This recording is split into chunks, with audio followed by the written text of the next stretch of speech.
Bienvenue à la série de webinaires de l'OSANO. Le sujet d'aujourd'hui s'agit des différents aspects du deuil en ce qui concerne la santé mentale et le bien-être des aidants naturels. On va parler de quoi faire avec gérer la situation, la perte, le traumatisme et comment surpasser les défis qui surgissent pendant ces temps difficiles. Je suis Indira Fernando, je vais animer le webinaire d'aujourd'hui et je suis chef de programme ici à l'organisme de soutien aux aidants naturels de l'Ontario. C'est un plaisir pour moi de vous présenter l'orateur d'aujourd'hui, Sam Miller, qui est psychothérapeute agréé et conseiller avec plus de 25 ans d'expérience. Il a une expertise en traumatisme et santé mentale. Il est dans différentes équipes de réaction aux situations de crise et je voudrais remercier Sam pour être avec nous aujourd'hui. Merci beaucoup. Bonjour à tout le monde. Bienvenue à notre conversation de cette semaine concernant les visages multiples du deuil. C'est la semaine de la santé mentale et l'organisme de soutien aux aidants naturels de l'Ontario m'a invité à vous parler aujourd'hui des différentes dimensions ou aspects du deuil que nous pouvons subir dans notre trajet comme aidants naturels. Comme on l'a dit, je m'appelle Sam Miller et j'attends avec impatience de passer cette heure avec vous où nous allons parler du deuil et de la santé mentale. Laissez-moi vous parler un peu de moi.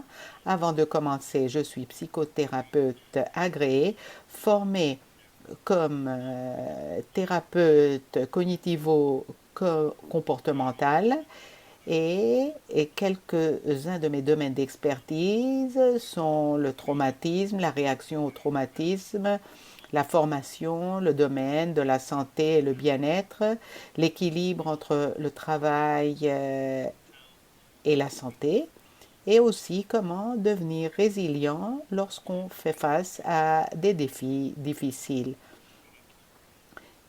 Et je fais des présentations et je fais ce counseling pendant plus de 25 ans déjà. Parlons donc de l'ordre du jour pour aujourd'hui. J'espère pouvoir partager avec vous toutes ces choses-là et avoir une foire aux questions à la fin. Nous allons parler du deuil et de comment cela peut affecter et affecte votre santé mentale dans votre rôle comme aidant naturel. On va parler des différents types, étapes du deuil. Comment savez-vous où vous êtes? On va parler du deuil spécifiquement pour vous comme aidant naturel. Que pouvez-vous faire pour prendre soin de vous-même tandis que vous prenez soin de quelqu'un d'autre? Nous allons parler de ce qui est parfois une arme à double tranchant. Ces sentiments de perte et de deuil mettent beaucoup de stress sur les dents naturelles. Et nous allons parler aussi du fait que les dents naturelles subissent des pertes et du deuil, mais on va parler de comment les dents naturelles peuvent aussi être résilients. On va parler aussi du fait que le deuil est une composante importante dans le trajet de la santé mentale, même si c'est quelque chose de difficile. Et à la fin de la présentation, nous aurons du temps pour des questions. Commençons alors. Donc, le deuil ne se passe pas de façon isolée pour les aidants naturels, tout comme les arbres et les plantes le long du chemin.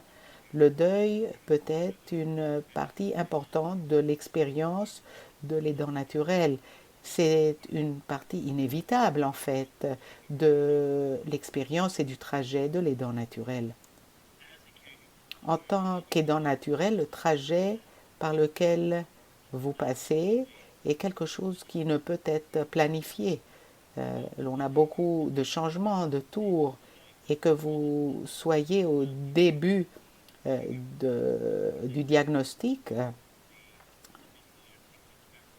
étant un aidant naturel, qu'on parle des étapes initiales du diagnostic, ou que vous soyez aidant naturel d'abord quand le récipiendaire ne peut plus fonctionner tout seul, votre deuil, votre sentiment de perte comme aidant naturel va surgir de différents points.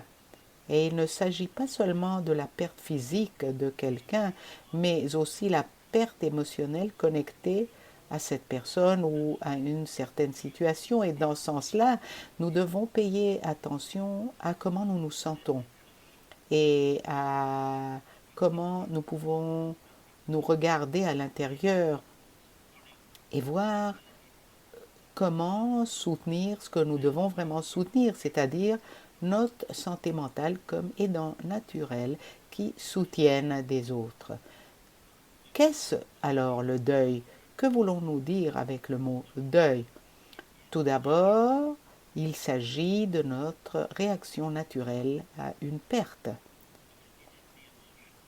Il s'agit de l'émotion, du sentiment, de la tristesse énorme que vous subissez quand vous perdez quelqu'un avec qui vous êtes très fortement connecté émotionnellement.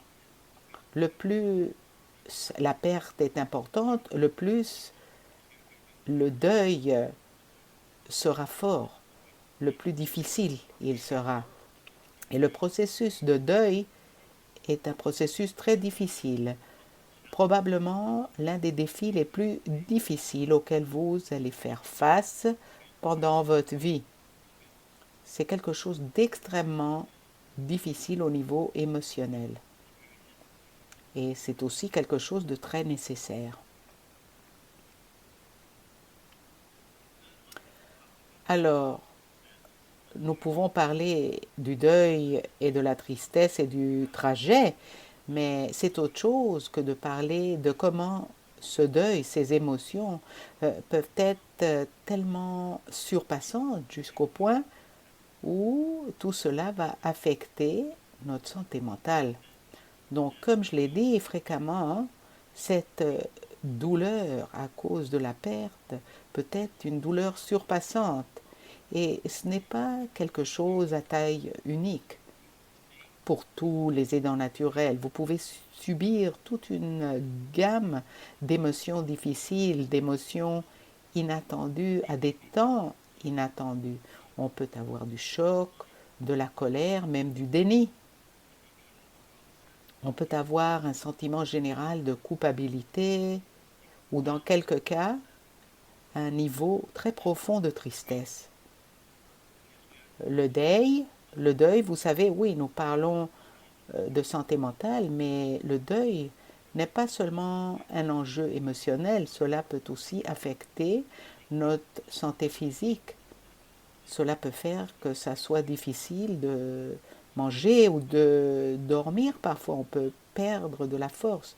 Donc, on parle en général de notre santé mentale et le deuil est extrêmement connecté aussi à nos réactions physiques, à nos réactions émotionnelles. Encore une fois, il existe une connexion générale entre le physique et l'émotionnel et cela peut être très difficile au niveau de notre santé mentale.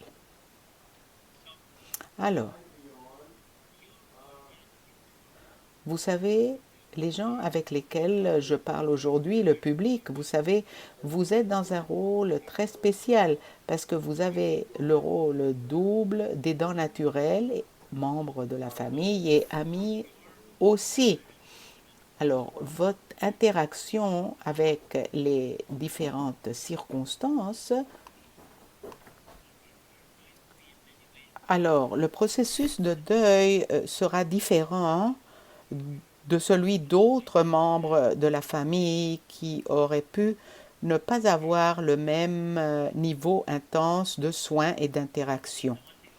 Je veux prendre un moment Même si nous allons nous concentrer aujourd'hui aux aidants naturels de la perspective des membres de la famille ou amis de la famille comme aidants naturels, nous devons parler un moment de ce qu'on appelle les aidants professionnels. Comme professionnel, le soin est quelque chose d'unique et fréquemment l'on développe un lien émotionnel, parfois très profond avec le récipiendaire des soins. Et alors, la limite entre client et ami ne devient plus claire et parfois on est intensement impliqué et on interagit avec les membres de la famille et parfois l'on passe plus de temps avec le client que d'autres membres de la famille. Cependant, quand la personne est décédée, l'emploi est terminé, le temps est arrivé d'aller ailleurs. Et donc, quoi qu'on ne va pas se concentrer à cela aujourd'hui, les soignants naturels doivent faire face à la mort et au deuil presque comme une description de leur emploi. On en parlera peut-être un autre jour, mais je voulais tout simplement le mentionner. Donc aujourd'hui, le webinaire abordera des défis spécifiques des dents naturelles qui sont des membres de la famille ou des amis et non seulement parlerons-nous de défis, mais aussi de comment gérer cette situation qui est tellement difficile. Parlons alors des étapes du deuil. Il n'existe pas de situation à taille unique. Votre réaction pourrait être différente d'un moment à un autre. Cela pourrait dépendre de vos propres caractères personnels, de choses qui sont en train de vous arriver en ce moment. Et quoi qu'on parle d'étapes, la réalité est qu'on ne passe pas par ces différentes étapes de façon linéaire. L'on peut subir ces étapes à des temps différents du processus. L'on peut être bloqué à une étape spécifique dépendante de ce qui se passe dans nos vies. On pourrait même à un certain moment retourner à une étape comme celle de l'isolement, de la solitude ou une tristesse extrême ou de la dépression et cela peut se passer même des années après la perte. Donc, lorsqu'on parle des étapes du deuil, ces étapes de deuil sont un concept défini, c'est très connu, par Elisabeth Kubler-Ross. On a de différentes variations, mais nous allons nous concentrer ici aux 5 étapes du deuil qui ont été au début développées par Elisabeth Kubler-Ross. Parlons de ce que pourrait être la première étape du deuil, c'est-à-dire le choc ou le déni. Lors de cette étape, il y a une incapacité ou un manque de désir d'accepter que la perte a eu lieu ou aura lieu. Parfois, nous parlons de la perte quand on obtient le diagnostic, lorsqu'on se rend compte que les choses vont changer. C'est presque comme si on s'attendait à se réveiller d'un rêve. On sent qu'on est en train de rêver ou bien on s'attend à ce que les choses vont changer et seront normales. Et parfois ce choc et ce déni nous mettent dans une situation d'être incapables de faire des choses normales. Une fois que l'on passe par ce choc initial et lorsqu'on fait face à la réalité, alors les émotions changent. Alors on passe à ce qu'on appelle l'étape de la colère et lors de cette étape, les personnes se sentent fâchées à cause de la perte, de l'injustice, de la perte. Parfois, l'on peut sentir de la colère envers soi-même ou de la colère envers les médecins, parfois côté spirituel même, une colère envers le bon Dieu. Parfois, l'intensité de ces émotions euh, peut mener à la prochaine étape, qui est l'étape de la dépression. Et la dépression, vous savez, est une lutte avec l'inévitabilité et la réalité de la perte, mais cela est couplé aussi avec un sentiment de perte de contrôle, l'incapacité de changer.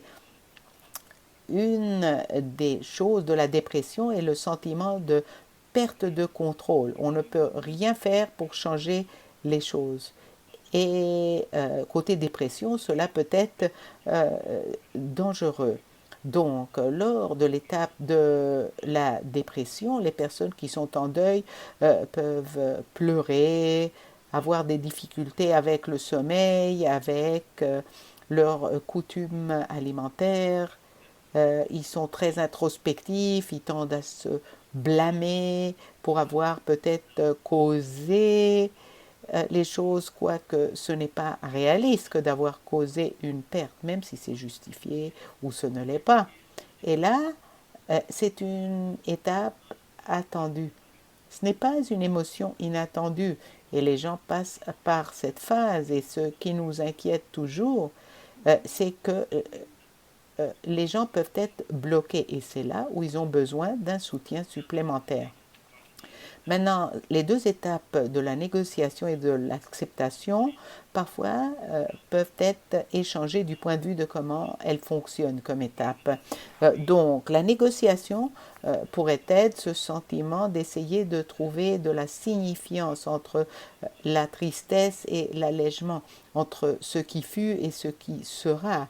Comprendre la vie de la personne, comprendre la vie de soi-même.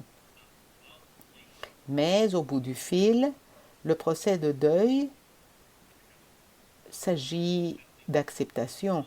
D'accepter parce que une fois que l'on accepte et l'on fait face à la réalité, on peut examiner les différentes options par rapport à aller de l'avant. On ne cesse pas forcément d'être triste ou inquiet par rapport à nous-mêmes, par rapport à la perte de la personne, mais on l'a accepté et on est prêt maintenant à aller de l'avant, à continuer, dirais-je. Maintenant, parlons un moment de quelques types de deuil qui existent. On a de différents types de deuil parfois. Voici une citation sur l'écran. Vivre sous la menace constante de la perte de demain peut nous voler notre aujourd'hui si on n'y pense pas. Il faut savoir que faire avec les choses. Il faut alors comprendre les différents types de deuil. Le deuil par anticipation et le deuil où nous attendons cette perte, nous l'anticipons. Parfois, cette anticipation est que les choses vont se terminer et on sent de la honte parfois, de la culpabilité. Mais côté anticipation, préparation, le deuil par anticipation nous permet aussi de nous préparer émotionnellement pour ce qui est un résultat inévitable. Après cela, nous avons le deuil ambigu, la perte ambiguë. Et là, c'est plus fréquemment un sentiment de deuil quand la personne est encore avec nous, mais fréquemment, ceci a à voir avec des personnes atteintes de démence, la personne que nous soignons n'est plus la même personne, elle ne peut pas se communiquer, on a perdu la connexion. Parfois, pendant des secondes, ils sont la personne qu'ils étaient auparavant, mais en fait, la personne n'est pas là, et quoi qu'elle est là, on l'a déjà perdue. Nous avons aussi un type de deuil qui est le deuil compliqué, qui est à de durée plus prolongée, où les personnes ne sont pas capables ou ne veulent pas accepter leur perte. Et ceci peut être extrêmement intense avec des choses comme de la confusion et une solitude énorme, une perte de connexion émotionnelle, un mauvais fonctionnement. C'est le type de deuil où l'on a besoin de fournir du soutien supplémentaire. Et après cela, nous avons le type de deuil qui est le deuil retardé. Le sentiment de perte n'est pas senti jusqu'à plus tard. C'est-à-dire l'on passe par le processus et peut-être on est en train de nier les émotions ou on n'est pas en train de nous permettre de nous connecter aux émotions, mais on sent le deuil seulement plus tard et cela peut nous prendre très fortement parfois en tant que conseiller. Je vois que la personne est finalement en train de gérer une perte qui s'est passée il y a des années. Voilà donc 4 types de deuil et ce qu'il faut comprendre, c'est que vous pourriez subir n'importe lequel de ces types de deuil à un certain moment. Donc, quand nous parlons du processus de deuil, nous aimons dire que c'est une expérience du corps au complet. C'est-à-dire, il existe une connexion très forte entre l'esprit et le corps et nous le voyons dans l'effet du stress sur notre santé. Donc, c'est un processus très émotionnel, le deuil.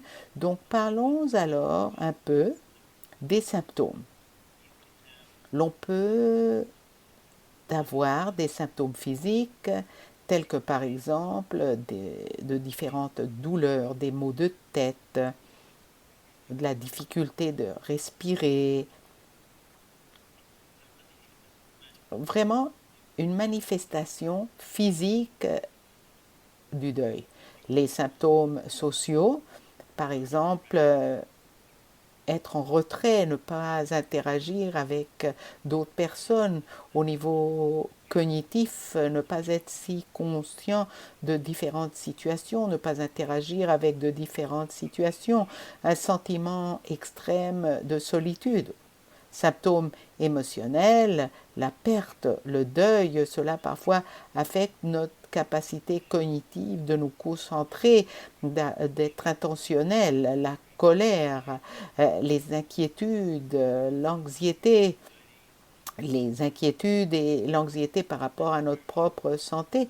Et après cela, on a des symptômes spirituels. Et quand nous parlons de cela, nous parlons fréquemment pas forcément de quelque chose de religieux, parce que parfois une perte peut mener la personne soit à une affirmation de ses croyances religieuses ou à un défi des croyances religieuses. Mais parfois, quand on parle du côté spirituel, on parle de notre éthique, de notre façon d'être, et nous comprenons que le deuil est en effet une expérience du corps au complet. Parlons un peu plus maintenant du deuil et de la perte pour vous en tant qu'aidant naturel avec le temps. Les maladies les plus chroniques, vous savez, vous en tant qu'aidant naturel, vous allez subir beaucoup de changements. Et peut-être l'on a des changements dans la capacité de l'autre personne. Euh, alors, vous êtes en train de devoir changer constamment selon les besoins du récipiendaire des soins. Et non seulement parlons-nous des changements et des pertes que vous, en tant qu'aidant naturel, êtes en train de subir, mais vous êtes en train de témoigner aussi des choses et peut-être parfois vous avez le rôle non seulement d'aidant naturel, mais aussi de thérapeute, à mesure que vous aidez la personne de laquelle vous prenez soin, quand vous l'aidez à gérer sa perte de dignité ou de mobilité, lorsque le plan de retraite n'est plus un plan de retraite. Donc, vous êtes un aidant naturel, mais vous êtes aussi le thérapeute de la personne que vous soignez. Je vais prendre un moment pour vous parler de la perte en tant qu'aidant naturel, en tant que membre de la famille, en tant qu'ami. Vous allez subir beaucoup de sortes de pertes. La perte de votre indépendance, la retraite n'est plus du temps libre, la perte de contrôle. Parfois, en tant qu'aidant naturel, vous réagissez aux besoins des autres, la perte de l'avenir, les plans que vous aviez pour vous-même, pour votre famille, parfois ne sont plus faisables, ces plans-là. La perte de la sécurité financière, quand vous êtes un aidant naturel d'un membre de la famille ou d'un ami, vous n'avez plus la même possibilité de gagner de l'argent. Et la perte de la relation avec la personne telle qu'était cette relation auparavant. Vous avez une perte de sommeil, une perte d'harmonie familiale. Quand vous prenez soin d'un membre de la famille ou d'un ami, cela peut beaucoup affecter les relations. Et peut-être la personne que vous soignez était un mentor, quelqu'un qui vous était très proche, et maintenant vous n'avez plus cette personne avec laquelle vous allez partager votre vie, avec laquelle vous allez avoir des conversations, partager des expériences. Donc tout cela est quelque chose de très difficile, mais quand même, c'est une perte pour vous en tant que membre de la famille ou en tant qu'ami. Au début, nous avons parlé de l'arme à double tranchant. Alors, je veux parler de ce qu'est le deuil et l'allègement. En tant qu'aidant naturel, vous êtes tiré par des sentiments de deuil et d'allègement quand la personne est décédée. Et parfois, surtout ce sentiment d'allègement n'est pas quelque chose que l'on accepte facilement. Vous auriez peut-être remarqué que pendant la session d'aujourd'hui, je parle de nous, parce que j'ai un parent à moi qui est aîné et duquel je prends soin. Donc, je suis en train de le vivre aussi. Et ce sentiment d'allègement n'est pas quelque chose que l'on accepte facilement. Parfois, non seulement l'on n'accepte pas un sentiment d'allègement quand la personne est décédée, mais aussi on est contrarié avec nous-mêmes. Cela ajoute des niveaux de stress parce que nous ne devrions pas sentir ce que nous sentons. Et parfois, en tant qu'aidant naturel, de façon consciente ou inconsciente, nous allons sentir, bon, est-ce que l'on voulait que quelque chose de mauvais se passe à notre membre de la famille? C'est comme si l'on pense qu'on veut cette perte. Donc nous devons comprendre qu'il s'agit d'une émotion naturelle et que l'on peut être triste et sentir de l'allègement en même temps. Et que ces sentiments d'allègement, il faut comprendre, ils peuvent compliquer le processus de deuil et parfois l'ajustement post le rôle des dents naturelles, on a encore du stress parce qu'on a encore à faire avec cette lutte que l'on avait entre sentir le deuil et sentir cet allègement.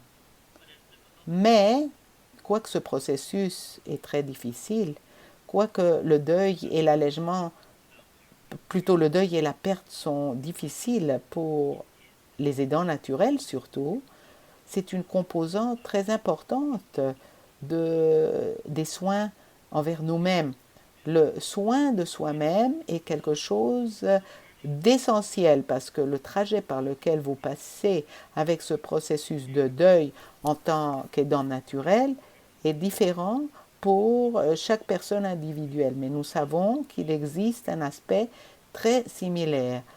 On a le besoin de prendre soin de nous-mêmes. Les soignants naturels euh, n'aiment pas parler d'eux-mêmes maintes fois. Ils sentent que cela enlève du soin qu'ils donnent aux autres, mais nous devons comprendre que vous allez subir du deuil au niveau physique, émotionnel, spirituel, et vous devez être la meilleure personne pour être le meilleur aidant naturel. Donc il existe des choses que vous pouvez faire pour prendre soin de vous-même en fonctionnant de façon quotidienne comme aidant naturel en même temps. J'aime parler de l'analogie de l'avion comme aidant naturel.